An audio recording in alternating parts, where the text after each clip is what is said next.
ఇప్పుడు జగన్మోహన్ రెడ్డి వచ్చినప్పుడు అరెస్టుల పరంపర అంటే చాలా మంది టీడీపీ అవ్వచ్చు, జనసేన అవ్వచ్చు, లేదంటే తప్పు చేసిన వాళ్ళని మాత్రమే జగన్మోహన్ రెడ్డి శిక్షించారు. ఈ 5ఏళ్ల పరిపాలనలో జగన్మోహన్ రెడ్డి 2019 నుంచి ఆయన అసలు జగన్మోహన్ రెడ్డి పరిపాలన తప్ప ఎవరి మీద కక్షపూరితమైన చర్యలు తీసుకోలేదని కూడా బలంగా వైసీపీ వాళ్ళైతే చెప్పడం జరుగుతుంది.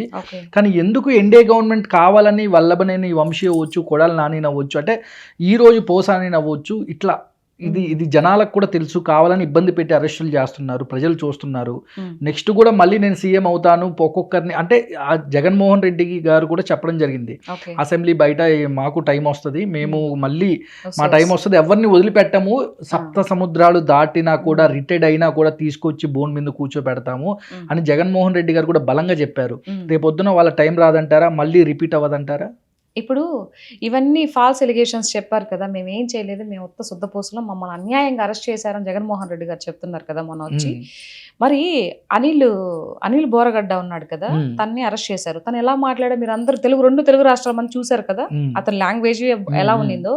మరి తను అరెస్ట్ చేసినప్పుడు వచ్చారా జగన్మోహన్ రెడ్డి గారు ప్రెస్ మీట్ పెట్టారా, పోనీ జైలుకి వెళ్ళారా? నాకైతే ఎక్కడ కనపడలేదు, మీకు తెలుసా? లేదు.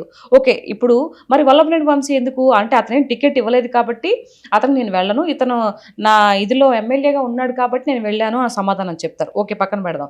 మరి నువ్వు 2009లో ముఖ్యమంత్రి అయిన తర్వాత ఫస్ట్ ప్రజావేదికను ఎందుకు కూల్చావు? అవసరం ఏముంది, ఎందుకు కూల్చాల్సి వచ్చింది?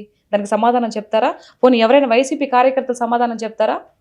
ఎందుకు? అదేం జగన్మోహన్ రెడ్డి ఇంటికి ఎదురుగానే ఉందా, లేకపోతే నడవడానికి ఏమైనా ఇబ్బందిగా ఉందా? మరి ఎందుకు కూల్చాల్సి వచ్చింది? ఇప్పుడు ఎంతసేపటికి ఇచ్చిన సూపర్ 6 ఇవ్వలేదు అని అంటున్నారు కదా. ఈ పేటీఎం బ్యాచ్లకు నేను చెప్తాను, సో పేటీఎం బ్యాచ్లు కూడా అనకూడదు, వైసీపీ కార్యకర్తలు ఎవరైతే అసభ్యకరంగా మాట్లాడతారో, మరి పెన్షన్ ఏదైతే ఉందో 3000 ఇస్తానన్నాడు. ఫస్ట్ 200 ఉన్న పెన్షన్ని 2000 చేసినటువంటి గొప్పవాడు చంద్రబాబు నాయుడు గారు. తర్వాత తను దిగిపోయి 2009లో ఈ మహానుభావుడు వచ్చాడు. వచ్చే ముందు ఏం చెప్పాడు, 3000 పెన్షన్ చేస్తానన్నాడు. దాని తర్వాత వచ్చిన 5 నెలలు 6 నెలల్లోనే పెన్షన్ పెంచుతాను నేను గెలిచాక అన్నాడు. 2019 గెలిచాక అన్నాడు కదా, ఒకేసారి 3000 ఇస్తానన్నాడు. కానీ ఏం చేశాడు, 250 అట్లా 5 years లో పెంచుకుంటూ వచ్చాడు. ఓకేనా, అంటే అక్కడ మాట తప్పాడు. తర్వాత ఎంతమంది అమ్మఒడి ఎంతమంది పిల్లలు ఉంటే అంతమందికి ఇస్తామని చెప్పేసి తన సతీమణి భారతి గారు కూడా చెప్పారు. సో అందరూ తెలిసిన విషయమే. కానీ ఎక్కడిచ్చారు?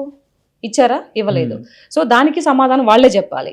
దాని తర్వాత ఇప్పుడు 200 రూపాయల పెన్షన్ని 2000 చేసిన వాడు గొప్పవాడా? తర్వాత ఈ ప్రభుత్వం వైఎస్ఆర్సీపీ ప్రభుత్వం అయిపోయిన తర్వాత మళ్ళీ బాబు గారు వచ్చిన తర్వాత 3 నెలలు ఏదైతే ఉందో 12,000 ఇచ్చి మళ్ళీ 4000 పెన్షన్ పెంచిన వాడు ఎవడు గొప్పవాడు? ప్రజలకు తెలీదా? సరే, ఇదంతా వదిలే, ప్రజలు ఏం చేయలేదు, సూపర్ 6 పథకాలు ఇవ్వలేదు, రాష్ట్రం కూడా అభివృద్ధి చెందలేదు అంటే మీకే కదా లాభం. మరి ఎందుకు అంతమంది గింజుకుంటున్నారు? అంతమంది ఈ రోజా గారు కానీ, శ్యామల గారు కానీ, జగన్మోహన్ రెడ్డి గారు కానీ ఎందుకు అంత బాధపడుతున్నారో నాకు అర్థం కావట్లేదు.